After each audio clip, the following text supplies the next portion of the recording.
Good evening, and welcome to the den of the Orator. As you can see, most sensible people are abed, so it's time for you to pull up your chair and settle in, because tonight, I have another tale to tell.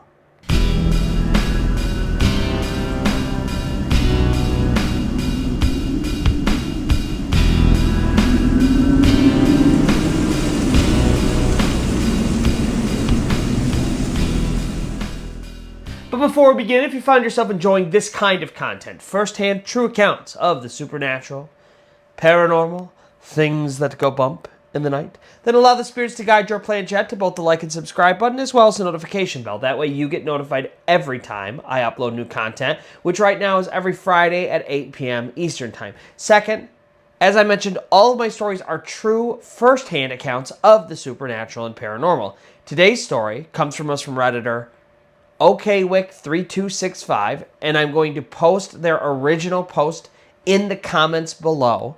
But if you or anybody you know has a story and you think that it would fit well on my channel, just reach out to me on any of my social media, and we will find a time to get together, collect your story, and potentially one day feature it here on The Orator. And lastly, if you do like the show and you want to show support, please check out my Patreon or check out merch at any point to help support the show as I continue to put out new episodes.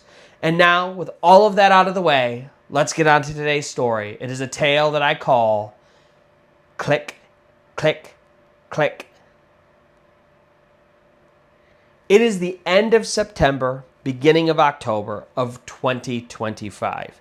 Pete is in his early 30s, and him and two of his friends are going to go on a hike and camp out in Algonquin Park, which is nestled in the southeastern corner of Ontario, Canada. Now, if you've never been to Algonquin Park or you've never seen pictures of it, it's huge, it's vast, and it's very removed from society. I mean, when they go out and they get on the trails and they're on this hike, it is very isolated. There are no cities or buildings or towns anywhere nearby, and the deeper you get into the park and into this forest, I mean, you're really abandoning civilization. There's really not even any cell phone service or anything like that. And so Pete and his two friends, they have done this before. They're very competent hikers and campers. And so they have all of their gear. They're prepared. And they head out into Algonquin Park. And for a few hours, most of the day really, they hike. That's what they're really there to do, is enjoy this nice hike through all of these nature trails. They get to see some really amazing sights. The foliage is turning from summer foliage, all green, to fall. The colors on the trees are deepening from greens to reds and oranges and yellows. And to them, this is just beautiful. I mean, it's just this lovely walk. They get to appreciate nature. They get to be out in it, away from all civilization, not having to worry about work or any of the stresses of life. And so for hours, they just hike deeper and deeper into the woods, further and further from civilization.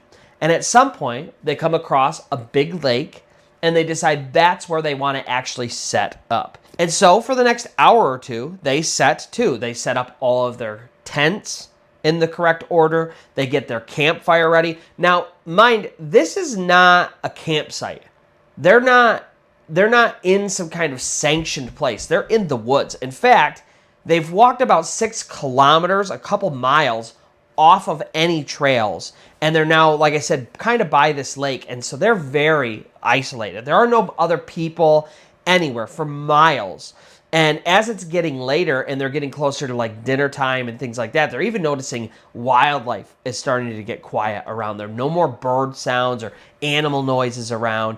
It's starting to just get quiet and peaceful and serene. And so they start a campfire, they have dinner, and then they at some point turn in. And that first night, they really, I mean, like I said, they've been out here before, but they realize how truly isolated they are. I mean, they are in the middle of nowhere.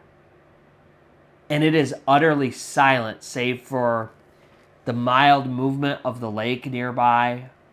Every once in a while, leaves will rustle as the wind stirs. But otherwise, it is just them surrounded by miles of nothing but forest.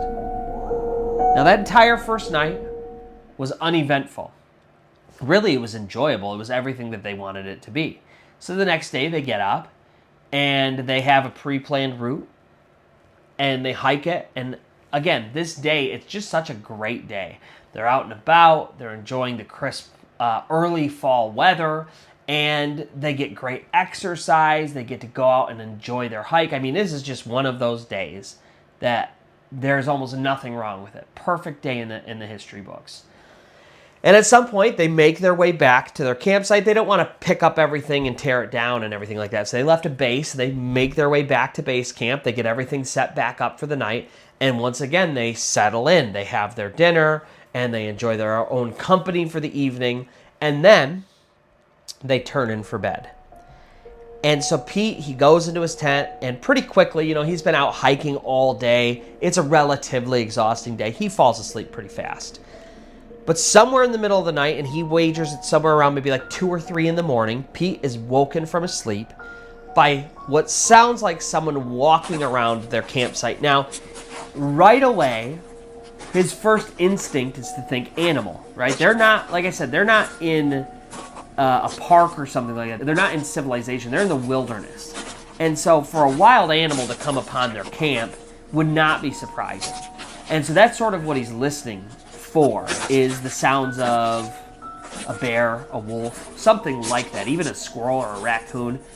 This is not that. The footfalls that he's hearing are deliberate and slow, and they sound bipedal. It sounds definitely like a human. And so Pete goes from thinking it's an animal to thinking one of his friends has just gotten up to go to the bathroom. And in fact, he recalls that the night before, that's exactly what happened. His friend got up, went to the bathroom. He's like, hey, you good? His friend said, yeah. And that's all it was. So that's what he's thinking. And so he's like, hey, you good? Once again, thinking it's one of his friends. But then his other friend that he thought that it was, he answers. But the answer doesn't come from where these footsteps are. It actually comes from his tent. And his friend says, dude, I'm over in my tent. And so all of a sudden, all 3 friends confirm that they're in their own tents. And whatever is out there, it freezes and it stops walking.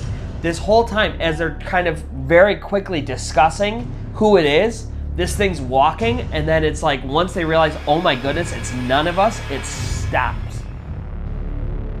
And now it's totally dark. I mean, totally dark. Remember, they're in the middle of nowhere. There's no street lights. They have barely even the moon because the forest is so thick. So there's no light. There's virtually no other sound whatsoever. And so they're huddled in their tents quietly, listening for what this could be. They're in the middle of nowhere. No one should be out here. It's not like someone came out to scare them. They're 20 miles from any other person, at least. And there's something out there. And so Pete, he's listening. He's straining his ears to catch anything. His terror is so pure. He can hear his heart beating in his ears. He starts to feel the beads of sweat on his skin as his actual skin breaks out into goose flesh as he's listening, waiting.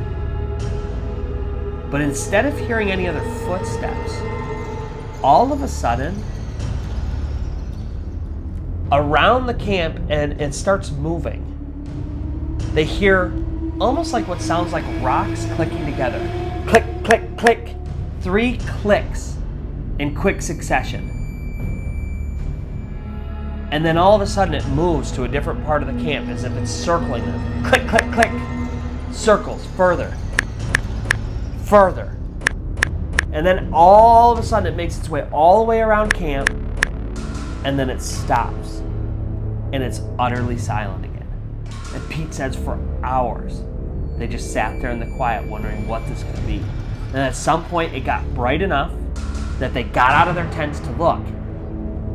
And they can see all around their tents, along the tree line, coming up to the lake, there are these footprints. Now, these footprints, they look human, right? It's not a shoe print. It's clearly a foot, a bipedal, human-looking foot, except it is far too large to be a normal human foot. These are big footprints, and they're, like I said, they walk. You can tell they walk along the camp on the forested line there, right by where they camped.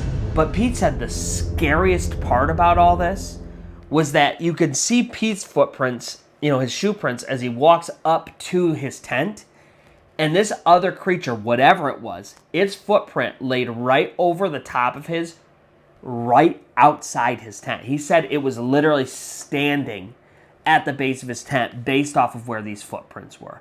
And so, of course, all three friends utterly terrified by this. And so that was it. They pack everything up, they get ready, and they make their long hike back home.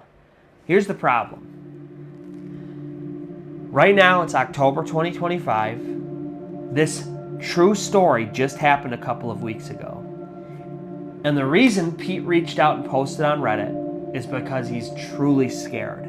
Because just the other night, while he was at home, right outside of his third-story window, he heard that noise, like rocks crashing together.